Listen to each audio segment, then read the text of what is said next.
Hello viewers, welcome back to our channel ticket counter. ఈ రోజు ఈ వీడియోలో 2016 లో మలయాళంలో రిలీజ్ అయిన ఒక థ్రిల్లర్ మూవీని చూద్దాం. ఆ మూవీ పేరు ఒరుముఖం. మూవీలో అయితే చాలా ట్విస్ట్ అండ్ టర్న్స్ ఉంటాయి, అందుకే ఎక్కడ మిస్ చేయకుండా చివరి వరకు చూడండి. ఇలాగే మరికొన్ని వీడియోస్ ని చూడాలి అనుకుంటే మన ఛానల్ ని సబ్స్క్రైబ్ చేసుకొని ఫాలో అవుతూ ఉండండి. మరి మూవీని స్టార్ట్ చేద్దామా? మూవీ స్టార్ట్ అవగానే వర్షం కురుస్తున్న రాత్రి చర్చ్ ముందు అరవిందన్ అనే వ్యక్తి రెయిన్ కోట్ వేసుకుని ఉంటాడు. అతను వేరే వ్యక్తిని చూసి, చాలా రోజుల తర్వాత తిరిగి వచ్చావు, నీకోసమే ఎదురు చూస్తున్నా. ఇన్ని రోజుల నుండి నన్ను చేసి చేసే వ్యక్తివి నువ్వే కదా, నీ పేరు జచారియా పోతన్, ఈ రోజు నీ కథ శాశ్వతంగా ముగియబోతుంది అని చెప్పి షూట్ చేస్తాడు. సరిగ్గా సీన్ ఆ తర్వాత రోజు ఉదయానికి వెళ్తుంది. ఆ రోజు ఉదయం పోలీసులు, మీడియా ఆ క్రైమ్ జరిగిన స్పాట్ కి చేరుకుంటారు. అక్కడ దొరికిన శవం ఎవరిదో తెలుసా? ఆ గన్ని పట్టుకుని ఏం చేసిన వ్యక్తి అరవిందందే. అతని దగ్గర ఒక పిస్టల్, ఇంకా రూమ్ కీస్ పోలీసులకు దొరుకుతాయి. దాంతో ఆ కేసుని ఇన్వెస్టిగేట్ చేసి ఆ పోలీస్ ఆఫీసర్ ఆ రూమ్ కీస్ దొరికిన లాడ్జ్ కి వచ్చి ఆ వ్యక్తి తీసుకున్న గదిని చెక్ చేయడానికి లోపలికి వెళ్తాడు. అప్పుడు ఆ పోలీస్ ఆఫీసర్ కి ముంబై నుంచి ఎర్నాకుళం జంక్షన్ కి వచ్చిన ఒక ట్రైన్ టికెట్ దొరుకుతుంది. అంటే ఆ చనిపోయిన అరవిందన్ 2 రోజుల క్రితం ముంబై నుంచి ఎర్నాకుళం వచ్చి ఉన్నాడని అర్థమవుతుంది. మరో పక్క అమల అనే మహిళ జర్నలిస్ట్ గా పనిచేస్తూ ఉంటుంది. వాళ్ళ సీనియర్ జర్నలిస్ట్ అరవిందన్ స్టోరీ వేరే ఛానల్స్ కి వెళ్లే కంటే ముందే మనం దాన్ని తీసుకుని రావాలి అని అమలకి మరో వ్యక్తికి చెప్తాడు. దాంతో అమల తన సీనియర్ ఆఫీసర్ చెప్పినట్లుగానే వేరే మీడియా వాళ్ళకి అరవిందన్ హత్య కేసు గురించి ఇన్ఫర్మేషన్ తెలుసుకునే లోపే తనే తెలుసుకోవాలని, అరవిందన్ బుక్స్ బాగా చదువుతాడని తెలుసుకొని ఆ లైబ్రరీ దగ్గరికి వెళ్లి ఆ లైబ్రరీలో ఉన్న ఒక వ్యక్తిని సహాయం అడుగుతుంది. మరో పక్క అరవిందన్ కేసుని ఇన్వెస్టిగేట్ చేసే police officer Aravindan call list ని సైబర్ సెల్ నుంచి తెప్పించుకొని చెక్ చేస్తాడు. అందులో చనిపోవడానికి 1 రోజు ముందే అరవిందన్ జచారియా పోతన్ అనే వ్యక్తి నుంచి ఫోన్ కాల్ రిసీవ్ చేసుకున్నాడని తెలుస్తుంది. ఆ సిమ్ కార్డ్ ముంబైకి సంబంధించింది. అంతేకాకుండా ఆ లాడ్జ్ రూమ్ లో దొరికిన ఆ ట్రైన్ టికెట్ లో ఉన్న నేమ్ అండ్ అడ్రస్, ఇందులో ఉన్న అడ్రస్ సేమ్. ఇదంతా ఇన్వెస్టిగేషన్ ఆఫీసర్ తన పై ఆఫీసర్ కి రిపోర్ట్ చేస్తాడు. అప్పుడు ఆ పై ఆఫీసర్ మరి ఇంకెందుకు లేటు, అతన్ని అరెస్ట్ చేయండి అని అంటాడు. అప్పుడు ఆ ఇన్వెస్టిగేషన్ చేసే ఆఫీసర్, సార్ ఒక సమస్య ఉంది, 80లలో జరిగిన ఆ 2 మర్డర్ కేసుల హంతకుడే ఈ జచారియా పోతన్ అనే వ్యక్తి. అతను ఎక్కడున్నాడో ఎలా ఉంటాడో ఎవరికీ తెలియదు అని చెప్తాడు. మరో పక్క ఆ జర్నలిస్ట్ తో ఆ లైబ్రేరియన్ మాట్లాడుతూ, ఈ హత్య వెనుక పోతనే ఉన్నాడని నాకు అనుమానంగా ఉందని చెప్తాడు. అరవిందన్ చనిపోవడానికి కొన్ని రోజుల ముందే తన బంధువుల కోసం శోక సభని ఏర్పాటు చేశారు. అరవిందన్ చంపిన వ్యక్తి పోలీసులు చాలా సంవత్సరాల నుంచి వెతుకుతున్న వ్యక్తి ఒక్కరే, పోతన్. వీళ్ళిద్దరూ ఒకేసారి ఒకే కాలేజ్ లో చదివారు. అంతేకాదు ఎస్టేట్ లో జరిగిన హత్య గురించి పోలీసులు పోతన్ను అనుమానించారు. అసలు పోతన్ అలా చేశారని చెప్పిందే అరవిందన్ చెప్తాడు. అలా పోతన్ని పట్టుకోవడానికి ఎవరి మధ్య ఏం జరిగిందో అంతా చెప్తాడు. అంతేకాకుండా ఆ లైబ్రేరియన్ ఆ హత్యలు చేశాక పోతన్ ఎక్కడికి వెళ్లిపోయాడో తెలియదు, అసలు పోతన్ ఎక్కడున్నాడో ఎవ్వరికీ తెలియదు అని చెప్తాడు. అప్పుడు ఆ జర్నలిస్ట్ ఎక్కడి నుంచి వెతకడం మొదలు పెట్టారో నాకు తెలుసు అని చెప్పి అక్కడి నుంచి వెళ్లిపోతుంది. ఆ తర్వాత వాళ్ళు చదివిన కాలేజ్ కి వెళ్లి వర్గీస్ అనే వ్యక్తి దగ్గరికి వెళ్లి హత్య జరిగింది అరవిందంది, చేసింది పోతన్, నిజానికి వీళ్ళిద్దరూ కాలేజ్ లో చదువుతున్నప్పుడు ఎలా ఉండేవాళ్ళు అని అడుగుతుంది. అప్పుడు ఆ వర్గీస్ అనే వ్యక్తి ఈమెను చూసి, పోతన్, అరవిందన్ ఇద్దరు మంచి స్నేహితులే, నేను కూడా వాళ్ళ క్లాస్మేట్ నే, నేను యూనివర్సిటీ టీమ్ తో ఆడడానికి కాలేజ్ లో జాయిన్ అయ్యాను. క్యాంపస్ సెలక్షన్, సెమిస్టర్ ఎగ్జామ్స్ ఒకేసారి జరుగుతూ ఉండేవి. నేను కాలేజ్ మెట్ల మీద బెల్ బాటమ్ ప్యాంట్ వేసుకుని వెళ్తూ ఉన్నా. నన్ను కాలేజ్ లోకి స్వాగతించింది అరవిందనే అని చెప్తూ జరిగింది చెప్పడం మొదలు పెడతాడు. నేను నా క్లాస్ ఎక్కడ ఉందా అని అడుగుతూ ఉండగా అరవిందన్ వచ్చి నేను చూపిస్తాను అని ఒక గదిలోకి నన్ను తోసేశాడు. ఆ గదిలో సీనియర్స్ అందరూ జూనియర్స్ ని ర్యాగింగ్ చేస్తూ ఉన్నారు. ర్యాగింగ్ చేస్తున్న వాళ్ళు పోతన్, అరవిందన్, ప్రకాశన్ ఇంకా అయ్యప్పన్ దాస్. వీళ్ళ నలుగురు మంచి స్నేహితులు. అందులో డేంజరస్ అయిన వ్యక్తి పోతన్. ఆ కాలేజ్ లోని ఏ అమ్మాయిని విడిచిపెట్టేవాడు కాదు. అమ్మాయిలకు నచ్చేలాగా ఏవో మాయమాటలు చెప్పి అక్కడ ఉన్న ఎస్టేట్ కి తీసుకువెళ్లి అనుభవించేవాడు. అప్పుడే ఆ కాలేజ్ లో గాయత్రి ఇంకా బామ అనే 2 అందమైన అమ్మాయిలు జాయిన్ అయ్యారు. గాయత్రి పోతన్కి ఎదురు మాట్లాడదు కానీ బామ పోతన్కి ఎప్పుడు ఎదురు మాట్లాడుతూ ఉండేది. ఆ తర్వాత ఒక వ్యక్తి వాళ్ళతో, ఇతను అలాంటి వాడే, మీరు తప్పుగా అనుకోవద్దు, వెళ్ళండి అని చెప్తాడు. ఆ రోజు రాత్రి అమ్మాయిల కోసం జరిగిన గొడవ వల్ల వర్గీస్ కి ఈ ఇన్సిడెంట్ బాగా గుర్తుంది, ఎందుకంటే అక్కడ జరిగిందంతా ఇతను చూసి ఉంటాడు. ఆ తర్వాత వాళ్ళ గురించి ఇంకెవరికైనా తెలుసా అని జర్నలిస్ట్ వర్గీస్ ని అడగ్గా రీమా అనే మహిళకి తెలుసు అని చెప్తాడు. దాంతో ఆ తర్వాత ఆ జర్నలిస్ట్ వాళ్ళ దగ్గరికి వెళ్తుంది. అప్పుడు ఆ రీమా ఈమెను చూసి, పోతన్ మా సీనియర్ గాయత్రి అనే అమ్మాయి ఉంది కదా, ఆ అమ్మాయిని దేవ్ అనే వ్యక్తి ప్రేమిస్తూ ఉండేవాడు. ఒక రోజు లతా మేడం నేను పిలుస్తుంది అని అరవిందన్ గాయత్రికి వచ్చి చెప్పగా గాయత్రి ఒక గదిలోకి వెళ్లి మేడం, లతా మేడం అనుకుంటూ వెళ్ళింది. కానీ అక్కడ లతా మేడం కాకుండా జచారియా పోతన్ ఉన్నాడు. పోతన్ గాయత్రితో మిస్బిహేవ్ చేస్తూ ఉండగా దేవ్ వచ్చి పోతన్ని కొట్టాడు. ఆ తర్వాత గాయత్రిని తనతో పాటు తీసుకువెళ్లాడు. అప్పుడు పోతన్, నేననుకుంటే ఏ అమ్మాయినైనా పొందగలను, ఈ విషయం నీకు కూడా తెలుసు, ఇప్పుడైతే తీసుకుని వెళ్ళు అని చెప్పాడు. ఆ తర్వాత వాళ్ళిద్దరి మధ్య పెద్ద గొడవే జరిగింది. అప్పుడు గాయత్రి దేవ్ని చూసి దేవ్ లవర్ గాయత్రి అని అందరికీ తెలిసేలా చెప్పు అని చెప్పింది. ఆ తర్వాత కొన్నాళ్లకి గాయత్రి వాళ్ళ ఇంట్లో వాళ్ళు పెళ్లి చేయాలని చూడగా దేవ్ పోతన్ సహాయం తీసుకుని గాయత్రిని పెళ్లి చేసుకున్నాడు.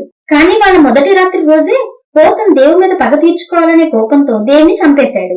గాయత్రి జీవితాన్ని నాశనం చేశాడు. మరో పక్క అరవింద్ అండ్ బామాలకి మధ్య ప్రేమ మొదలైందని చెప్తుంది. గాయత్రి పోతన్ను వద్దని దేవ్ని ఇష్టపడ్డాక పోతన్ బామ మీద ఆశపడ్డాడు. క్లాస్ రూమ్ లో బామ ఉన్నప్పుడు పొరపాటున తనని పోతన్ ముట్టుకున్నప్పుడు ఆమె డ్రెస్ కొద్దిగా చిరిగిపోయింది.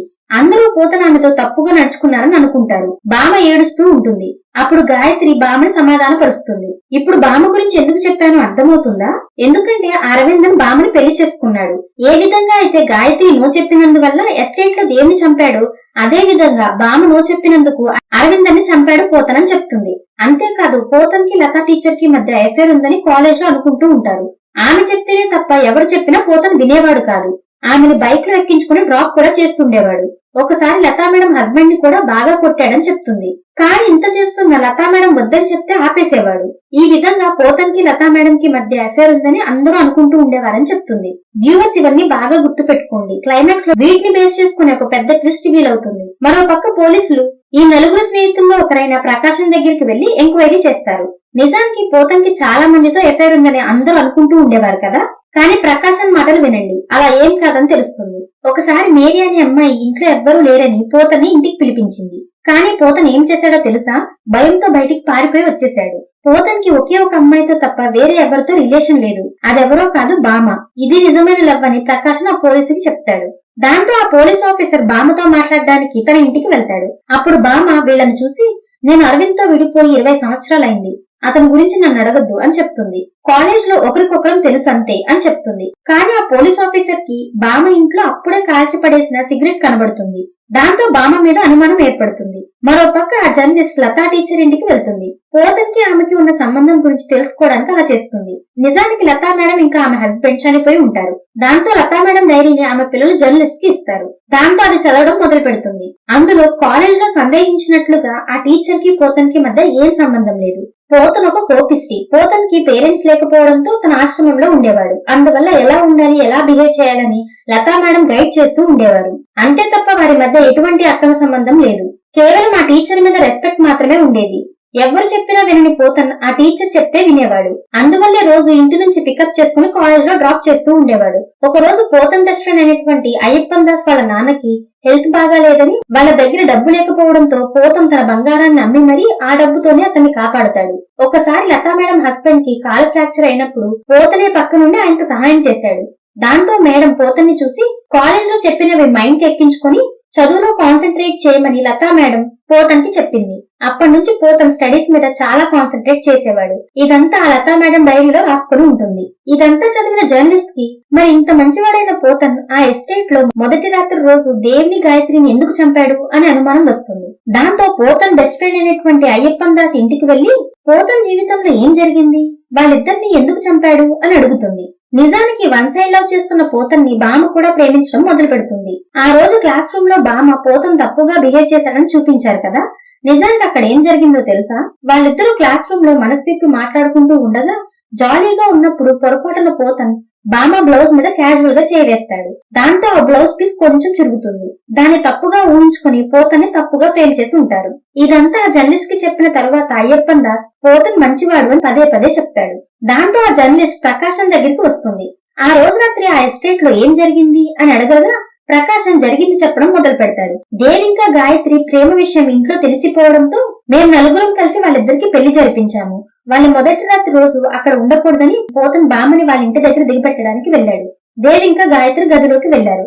నేను అరవిందన్ కలిసి వేరే చోట మందు తాగుతూ ఉండగా గాయత్రి గట్టిగా అరిచింది.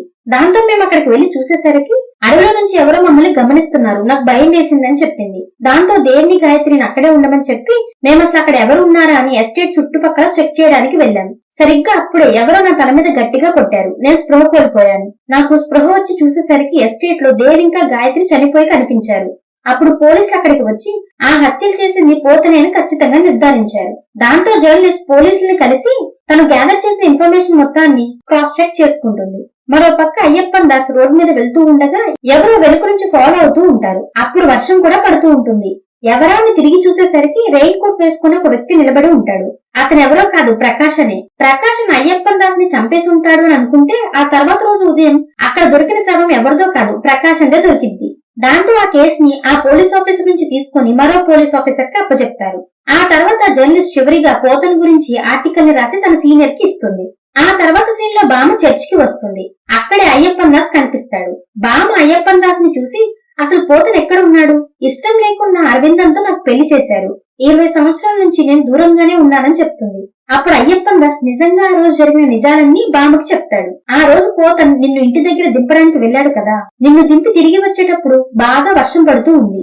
అప్పుడే నేను ఊరు నుంచి వస్తూ ఉన్నాను. పోతన్ నాకు దేవి ఇంకా గాయత్రిని పెళ్లి చేశామని చెప్పాడు. దాంతో నేను ఆ కొత్త జంటని తొందరగా చూడాలి, వెళ్దాం పదా అని బైక్ ని ఎస్టేట్ దగ్గరకు పోనిచ్చాను. అప్పుడు దేవ్ గాయత్రులు బయట నిలబడి ఉండగా, ఏంటి ఇక్కడ ఏం జరిగింది, మీరు ఇక్కడున్నారేంటి, ప్రకాశం ఇంకా అరవిందన్ ఎక్కడికి వెళ్లారు అని పోతన్ అడిగాడు. అప్పుడు దేవ్ మమ్మల్ని చూసి వాళ్ళు అడవిలోకి వెళ్లారు, చాలా సేపు అయింది ఇంకా రాలేదని చెప్పాడు. అప్పుడు పోతన్ సరే అయితే నేను అయ్యప్పని వెళ్లి చూస్తాం, మీరు లోపలికి వెళ్లి డోర్ వేసుకోండి అని చెప్పాడు. పోతన్ ఒక పక్క నేను ఒక పక్క వెళ్ళాము. సరిగ్గా అప్పుడే ఎవరో తల మీద నన్ను వెనక నుంచి గట్టిగా కొట్టారు. దాంతో నేను స్పృహ తప్పి కింద పడిపోయాను. మరో పక్క పోతన్ ని వెనక నుంచి అరవిందన్ కత్తితో పొడిచాడు. నిజానికి అరవిందన్ అండ్ ప్రకాశం కలిసి ప్లాన్ చేశారు. ఎందుకు వాళ్ళిద్దరూ అలా చేశారంటే, ప్రకాశం చాలా రోజుల నుంచే దేవ్ లవ్ చేసిన తన భార్య గాయత్రిని ఆశపడుతుంటాడు. అదే విధంగా ఓపెనింగ్ సీన్ లో చనిపోయే అరవిందన్ చాలా రోజుల నుంచి పోతన్ ప్రేమిస్తున్న బామ మీద ఆశపడతాడు. నేను ఆశపడ్డ అమ్మాయిని నువ్వు ఇష్టపడతావా అనే కోపంతో పోతన్ని చంపేశాడు. చివరిగా ప్రకాశం దేవ్ భార్యను అనుభవించి ఆమెను కూడా చంపేశాడు. ఆ తర్వాత పోతన్ శవాన్ని డిస్పోజ్ చేసి దేవ్ ఇంకా గాయత్రిని చంపింది పోతనే అని క్రియేట్ చేశారని చెప్తాడు. అంతేకాకుండా కొన్ని రోజులకి అరవిందన్ నీకు మాయ మాటలు చెప్పి నిన్ను పెళ్లి చేసుకున్నాడు. ఇదంతా విన్న బామ మరి అరవిందన్ ని చంపింది ఎవరు అని అనుకుని అయ్యప్పన్ దాస్ ని అడుగుతుంది. ఎందుకంటే దేవ్ గాయత్రులు ఇప్పుడు లేరు. మరి ఇదంతా ఎవరు చేస్తున్నారు అంటే పోతన్ బెస్ట్ ఫ్రెండ్ అయినటువంటి అయ్యప్పన్ దాసే చేస్తుంటాడు. ఓపెనింగ్ సీన్ లో అరవిందన్ ని చంపింది అయ్యప్పన్ దాసే. మరి ప్రకాశన్ అయ్యప్పన్ ఎందుకు చంపాలనుకున్నాడు అంటే ప్రకాశన్ కి అయ్యప్పన్ గురించి మొత్తం తెలిసిపోయి ఉంటుంది. ఇలా అయ్యప్పన్ దాస్ నిజాలన్నీ బామకు చెప్తాడు. పోతన్ చావుకి కారణమైన వాళ్ళని ఇన్ని సంవత్సరాల తర్వాత నేను వెయిట్ చేసి ఇప్పుడు వాళ్ళ కథను ముగించాను, అరవిందన్ ని చంపింది నేనే అని చెప్పి వెళ్లిపోతాడు. నిజానికి స్టోరీ చాలా కాంప్లికేటెడ్ గా ఉంది కదా, కాస్త కాన్సన్ట్రేట్ చేసి వింటే మీకు అందరికీ అర్థమవుతుంది. కానీ ఇక్కడ ఒక విషయం ఉంది, బామకి ఇదంతా ఇప్పుడు తెలిసింది. అరవింద్ తో తను విడిపోయి 20 సంవత్సరాలైంది. మరో పక్క పోతన్ చనిపోయాడు. మరి పోలీస్ ఆఫీసర్ తన ఇంటికి వచ్చినప్పుడు అక్కడ ఉన్న సిగరెట్ ఎవరిది ఉంటుంది అంటే పోతన్ బతికి ఉన్నాడా లేడా అనే ప్రశ్నతో ఈ మూవీ ఎండ్ అవుతుంది. ఈ మూవీ మీకు ఎలా అనిపించిందో కామెంట్ చేసి చెప్తారు కదా. మీరు చేసే కామెంట్స్, లైక్స్ అండ్ సబ్స్క్రిప్షన్స్ మాకు నెక్స్ట్ వీడియో చేయడానికి ఎంతో ఎంకరేజ్మెంట్ ని ఇస్తాయి. ఈ మూవీ సన్ నెక్స్ట్ యాప్ లో స్ట్రీమ్ అవుతుంది. ఈ వీడియో కనుక మీకు నచ్చినట్లయితే మీ ఫ్రెండ్స్ అండ్ ఫ్యామిలీతో కూడా షేర్ చేసుకుని సపోర్ట్ చేస్తూ ఉండండి. Thank you everyone for watching.